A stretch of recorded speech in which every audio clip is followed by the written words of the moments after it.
ഇന്ന് വൈകുന്നേരത്തിന് നല്ല ചൂട് ചായൻ്റെ ഒപ്പം പഴംപൊരിയും കൂടി ഇന്ന് ഉണ്ടാക്കിയിട്ടുണ്ട്.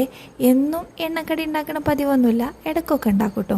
ഞാൻ യൂട്യൂബ് ചാനൽ തുടങ്ങിയ സമയത്ത് റെസിപ്പി വീഡിയോ ആണ് അധികം ഇട്ടിട്ടുള്ളത്. അതിൽ ഞാൻ അധികവും കാണിച്ചിട്ടുള്ളത് പഴംപൊരിയുടെ റെസിപ്പി തന്നെയാണ് കേട്ടോ. അത് പല വേർഷനായിട്ട് ഞാൻ ചെയ്തിട്ടുണ്ട്. അതിൽ പലതും പാളിപ്പോയിട്ടുണ്ട്, പലതും സക്സസ് ആയിട്ടുണ്ട് കേട്ടോ. ഈ റെസിപ്പി അതേപോലെ സക്സസ് ആയിട്ടുള്ളൊരു റെസിപ്പി തന്നെയാണ് ഞാൻ ഇപ്പോൾ ഫോളോ ചെയ്യുന്നത്. ഇന്നിപ്പോൾ പഴംപൊരി ഉണ്ടാക്കാൻ ഒരു റീസണും കൂടി ഉണ്ട്. ഇന്നലെ രാവിലെ തന്നെ മോൻ പറഞ്ഞിട്ടുണ്ടായിരുന്നു വൈകുന്നേരം സ്കൂളിട്ട് വരുമ്പോഴത്തേന് എനിക്ക് പഴംപൊരി ഉണ്ടാക്കി വെക്കുമോ എന്ന്. സത്യത്തിൽ ഞാനത് സീരിയസ് ആക്കി എടുത്തിട്ടൊന്നുമില്ല കേട്ടോ. അതുകൊണ്ട് തന്നെ ഞാൻ ഉണ്ടാക്കി വെച്ചതുമില്ല.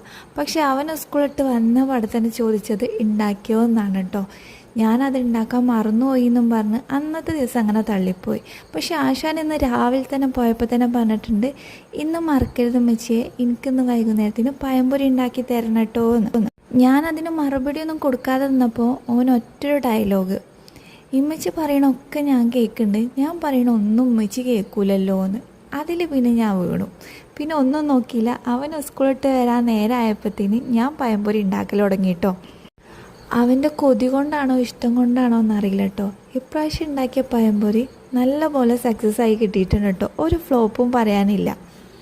അങ്ങനെ ഓൻ്റെ പൂതി തീരാൻ വേണ്ടിയിട്ട് പാത്രം നിറയെ പഴംപൊരി സെറ്റാക്കിയിട്ടുണ്ട്. ഒരു കിണ്ണം നിറയെ ചായയും കാച്ചി വെച്ച് അവനെ വെയിറ്റ് ചെയ്യണേ.